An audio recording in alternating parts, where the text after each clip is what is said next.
Hey guys, it's Dean. Today I wanted to give you my short review of the Super 64 Flash Cart for the Nintendo 64.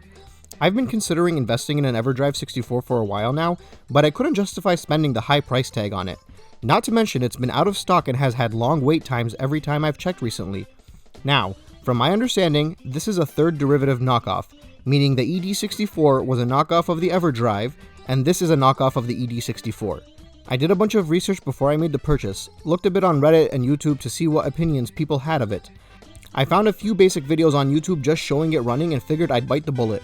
I saw a lot of people on Reddit stressing that it was necessary to support the creator of the EverDrive, and while I agree with them, buying this doesn't necessarily mean the EverDrive creator lost a buyer, because I was a buyer he basically was never going to get anyway, and if I do decide to support him, I'll buy one when they're easier to snag.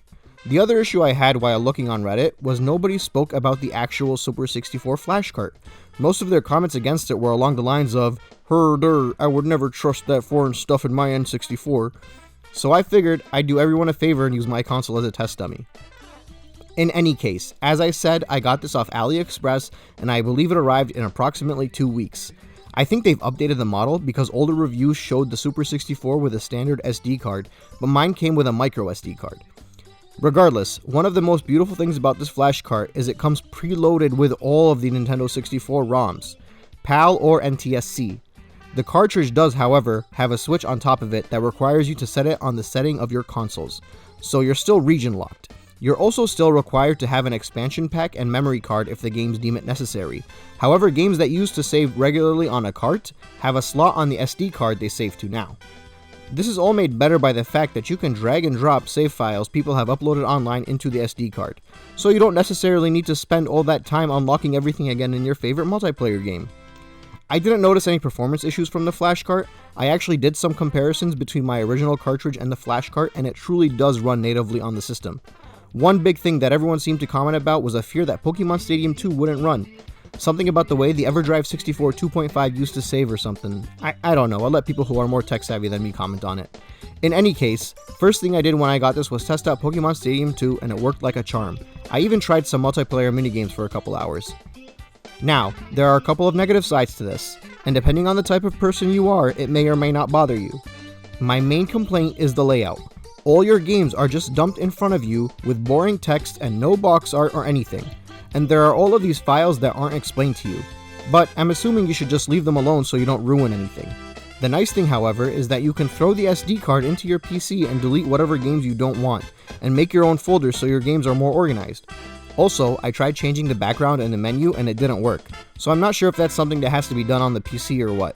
The other downside to the Flash Cart is that, similar to older versions of the EverDrive 64, you have to hit the reset button and wait for the main screen to load up before turning off the console if you want your in-game data to save. Now, this is not a problem in and of itself, but everyone is bound to have those 1 or 2 times where they finish playing and they accidentally switch their Nintendo to off and lose a bunch of saved data. But if you do that once or twice, I'm sure you'll always have it etched in your mind going forward.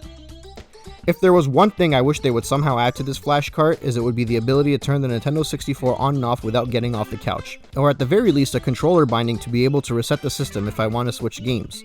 Man, I don't know how we used to do it back in the day, having to get up and walk all the way to the TV every time we want to restart, such an inefficient waste of time. Probably the most exciting aspect of this for me though, is the fact that the Flash Cart fully runs all types of console supported ROM hacks.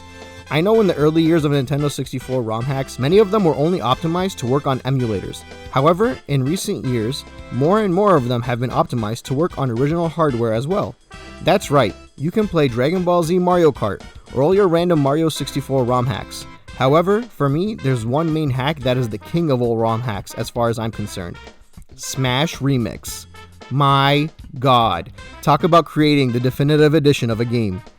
I don't even know if I can go back to playing the original Super Smash Bros. 64 anymore, and I've been playing that game my whole life. Just look at this character select screen. Dark Samus, Ganondorf, Bowser, Lucas, my boy Wario, Young Link, and the beauty of it is when you control them, it just feels natural. Look at the stage select screen. There's pages, toggles to turn hazards on and off. So much effort went into this. They even added the option to play as the polygon version of the original 12 characters. They're basically what the characters would be if they couldn't use the B button, but it's still very cool. They also added Japanese and PAL versions of each character. I'm not fully certain how they differ, but the models do slightly change if you look real close. My understanding is that the PAL version was the third version of the game, so characters that needed to be nerfed or buffed might be a bit better or worse on the Japanese and PAL variants. But here is the best part. At the moment, it's only exclusive to 4 characters, but if you press up on the D-pad, you can choose boss characters like Giant Bowser, Giant DK, Metal Mario, and the freaking piano from Super Mario 64. This is amazing. There was so much love put into this ROM hack, and it shows. All the characters alternate colors, you can even shade them from bright to dark. There's all of these extra options here you can use. I personally was a very big fan of how well the widescreen setting ran. They even added a multiplayer smashdown mode where you face off, and each of your fighters has a set number of stocks. In single player, you can do every character's break the target, board the platform, and race to the finish. And the best part about this is that it's an ongoing project that's still being updated today. I'm excited to see what else they add into this. In any case, this Flash Cart is one of my favorite purchases in recent times. It might honestly be one of the factors that pushed me over the edge to start this channel. In one small cartridge, I can relive all of my favorite moments from my childhood, and in some cases realize they should probably remain in my memory. But man, it's been 25 years since the Nintendo 64 came out, and this Flash Cart makes me feel like a kid again. Anyway guys, I hope you enjoyed this video. Thanks for watching. If you enjoyed it, I'd really appreciate a like and subscribe. If you didn't enjoy it, feel free to dislike and comment that I'm a tool if you want. In any case, I leave you with the greatest creation in video game history. Beam out.